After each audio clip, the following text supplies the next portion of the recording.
7 मार्च को हमारे सभी कक्षा 7वीं वाले बच्चों का पहला पेपर रहेगा हिंदी का पेपर 7वीं क्लास हिंदी विषय का। आइए प्यारे बच्चों, तो आप सभी का स्वागत है। यहाँ पर पेपर का पूरा सॉल्यूशन आप लोगों के लिए लेकर आ चुके हैं। क्लास में जुड़िएगा, लास्ट तक क्लास देखिएगा तो आप ही यहाँ पर 60 नंबर के पेपर को पूरा हल कर पाओगे। ये सभी क्वेश्चन आप लोगों के लिए होने वाले हैं बहुत ही खास। देखिएगा वीडियो को लास्ट तक। चलिए तो स्टार्ट करते हैं 7वीं के इस पेपर का सॉल्यूशन हिंदी विषय का। बेशुमार शब्द में उपसर्ग है तो इसमें आपका करेक्ट आंसर हो जाएगा बे राइट आंसर होगा।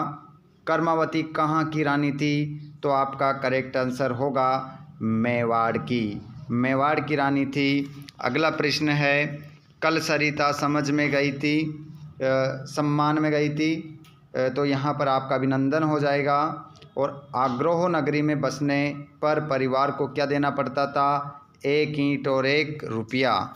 अगला प्रश्न आप देखेंगे झीलों की नगरी कौन सा शहर है तो आप कहेंगे भोपाल राइट आंसर होगा। 5 ऑब्जेक्टिव हमारे सही होते हैं, उसके बाद में खालिस्तान। हीरे की खदान के लिए प्रसिद्ध है पन्ना।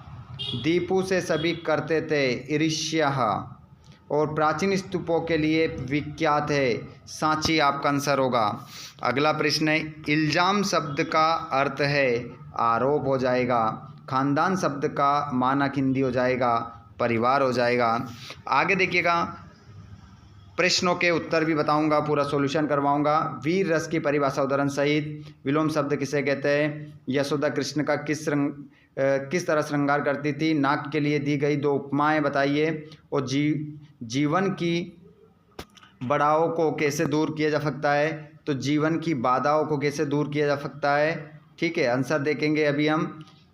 भूल नृब्धि की दुख अपना चुकी। आगे आप देख सकते हैं 17 अनुप्रास अलंकार की परिभाषा उदाहरण सहित। और 18वां है लेखक ने किन स्थानों की यात्रा की? सुमन शब्द के 3 पर्यायवाची। और रस की परिभाषा उदाहरण सहित। ये क्वेश्चन है जो आंसर देखने वाले हैं। नेहरू जी ने अपनी भस्म को गंगा में डालने की इच्छा क्यों व्यक्त की थी? और योग के अति सूक्ष्म साधन कौन कौन से हैं?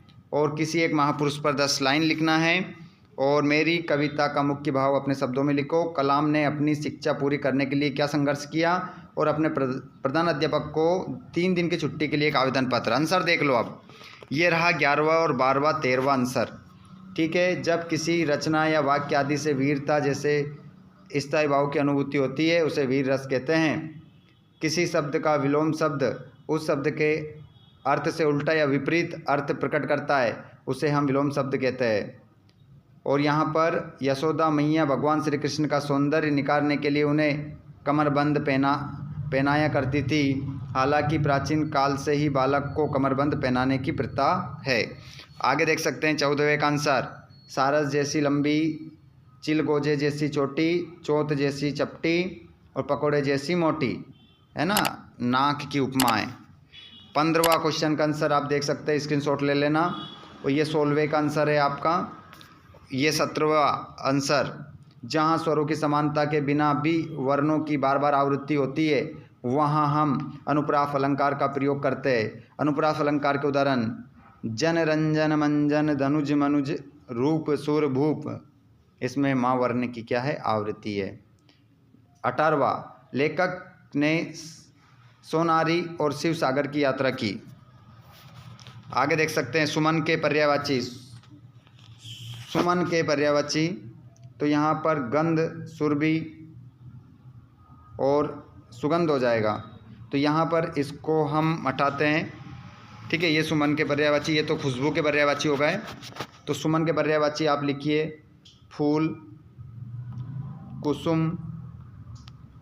कुसुम और पुष्प। ये 3 पर्यायवाची हो गए, लिख लीजिएगा अच्छे से। और यहाँ पर 20वें वाले प्रश्न का आंसर आप देख सकते हैं। रस की परिभाषा काव्य को पढ़ने सुनने अथवा उसका अभिनय देखने में जो पाठक को, श्रोता को, आनंद को, दर्शक को जो आनंद की अनुभूति होती है उसे हम रस कहते हैं। रस की परिभाषा सा हृदय के हृदय में स्थित विभाव, अनुभाव व संचारी भाव से संयोग होता है, वहाँ पर रस की उत्पत्ति होती है। जैसे बतरत लालच लाल की मुरलीधरी लुकाए, सो करे बोहनी हंसे देन कहीं न जाए। उदाहरण हो जाएगा 21वें वाले का आंसर ये रहा, नेहरू जी ने अपनी भस्म को खेतों में बिखेरने की इच्छा व्यक्त की थी। नेहरू जी ने अपनी भस्म को खेतों में बिखेरना चाहते थे। वे अपने देश की मिट्टी में ही अंत समय मिलना चाहते थे, क्योंकि वो गंगा में अपनी भस्म को डालने से मना कर रहे थे। क्वेश्चन नंबर 21, नेहरू जी ने अपनी भस्म को खेतों में बिखेरने की इच्छा व्यक्त की थी। नेहरू जी ने अपनी भस्म को खेतों में बिखेरना चाहते थे। वे अपने देश की मिट्टी में ही अंत समय में मिलना चाहते थे। 22वां का आंसर ये रहा, स्क्रीनशॉट ले लो। ये रहा 23वें का आंसर और ये रहा 24वें का आंसर। आप अच्छे से देख लेना, स्क्रीनशॉट ले लेना। और ये रहा 25 का आंसर और ये रहा लास्ट में 26 का आंसर। 3 दिन की छुट्टी पूरा देख लीजिएगा अच्छे से, ठीक है, अच्छे से इसको लगा लीजिएगा। तो ये हो गया हमारा पेपर। आगे भी मैं आप लोगों के लिए सभी विषय के पेपर लेकर आने वाला हूँ, तो आप चैनल को ज़रूर सब्सक्राइब करें ताकि आपको सभी वीडियो मिल सके, ठीक है। 2025 के सभी पेपर आपको सॉल्यूशन करवाया जाएगा मोस्ट इम्पोर्टेंट प्रश्नों के साथ। तो तब सभी चैनल को सब्सक्राइब जरूर करिएगा। अपने दोस्तों को भी चैनल को सब्सक्राइब करने का बोलें और शेयर करें उनको। धन्यवाद।